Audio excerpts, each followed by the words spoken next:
बहुत समय की बात है। जंगल में एक पेड़ कौवों की राजधानी हुआ करता था। हजारों कौवे उस पेड़ों पे रहते थे और उसी पेड़ पे कौवों का राजा मेघराज रहता था। उसी पेड़ के पास पहाड़ी थी। उस पहाड़ी में बहुत सारे गुफा थे। उस पहाड़ों में पोपट रहा करते थे। उनका राजा महेश्वर था। महेश्वर बहुत पराक्रमी राजा था। महेश्वर ने तो सबको अपना दुश्मन करार रखा था। उसे कौवों से इतनी नफरत थी कि वो अगर कौवा ना मारे तो वो खाना भी नहीं खाता था। जब बहुत सारे कौवे मारे गए तो कौवों के राजा मेघराज को बहुत चिंता सताने लगी। उसने कौवों की एक सभा इस समस्या पे विचार करने पर बुलाई। प्यारो कौवों, आपको तो पता है कि पोपटों के आक्रमण की वजह से हमारा जीवन मुश्किल में आ गया है। हमारा शत्रु शक्तिशाली भी है और अहंकारी भी है।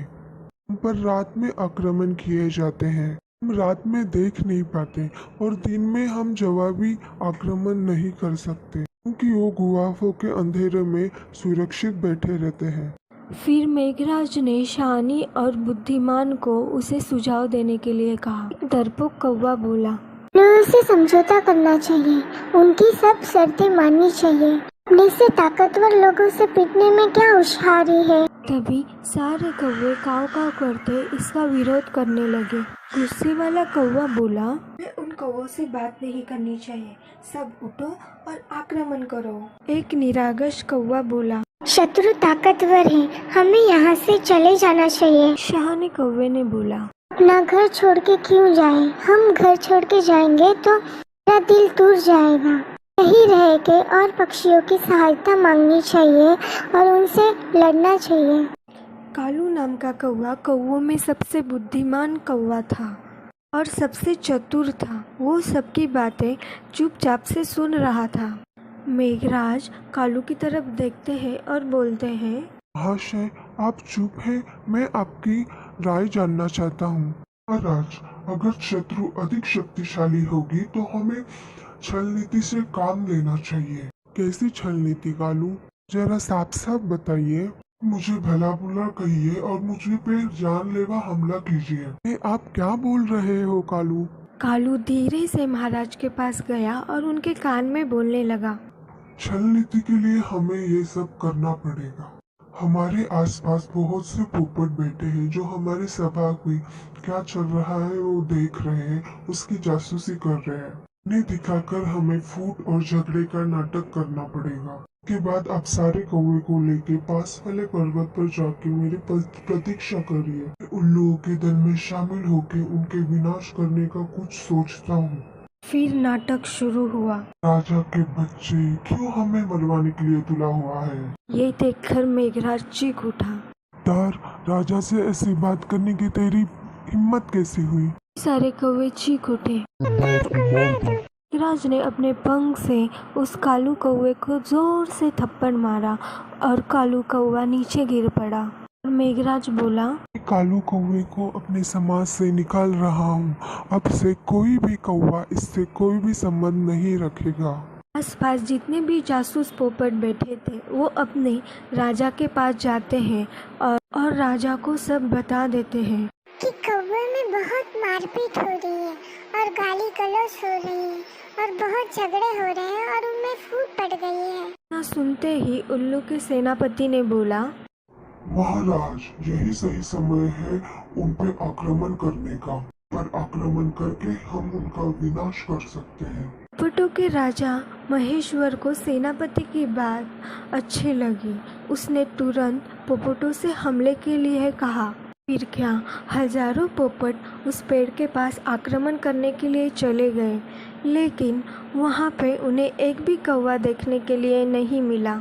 तरीके से योजना के अनुसार मेघराज सारे कौवे को वहाँ से पास वाले पर्वत के पास लेके गया था।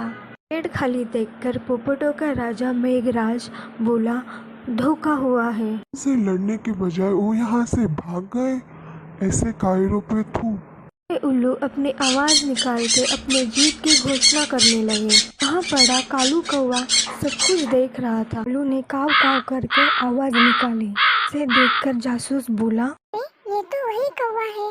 इसका राजा धक्का देकर गिरा रहा था और इसका अपमान कर रहा था। पोपटों का राजा आया और बोला, अरे ये दशा किसने की?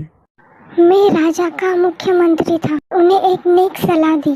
पोपटों का राजा एक नेक, बुलंद और पराक्रमी है। हमें उनसे समझौता कर लेना चाहिए। बात सुनकर मेघराज क्रोधित हो गए और मुझे नीचे फेंक दिया। मुझे फटकार दिया।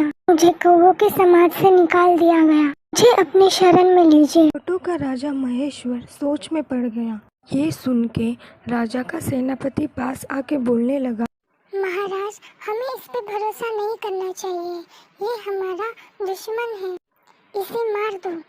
एक मंत्री आता है राजा के पास और बोलने लगता है, महाराज, इस कौवे को अपने साथ में रहने के लिए ही हमारा लाभ होगा। हमें कौवे के घर के भेद हमें बताएगा। राजा को भी कौवे को अपने साथ में रखने के लाभ नजर आए और कौवों को अपने साथ ले गए। वहाँ राजा बोला, कालू को महल के शाही मेहमान कमरे में रहने दिया जाए। इन्हें कोई कष्ट नहीं होना चाहिए। कालू हाथ जोड़कर बोला, आपने मुझे शरण दी, यही मेरे लिए बहुत है। मुझे अपने गुफा के बाहर दरवाजे पे ही रहने दीजिए। यहाँ बैठकर आपके गुण गाने की ही मेरी इच्छा है। इस प्रकार कालू शाही गुफा के बाहर डेरा लगा के बैठ गया। गुफा में नीति सलाहकार ने महाराज से फिर से कहा, महाराज, शत्रु को अपने घर में स्थान मत दीजिए। घर में स्थान देने का मतलब आत्महत्या करने जैसा है। राजा ने उसे क्रोध से देखा और बोला, मुझे ज्यादा नीति समझाने की कोशिश मत करो। चाहो तो तुम अब यहाँ से जा सकते हो। नीति सलाहकार वहाँ से निराश होकर चला गया। कुछ दिनों बाद कालू वहाँ लकड़ियाँ इकट्ठा करने लगा।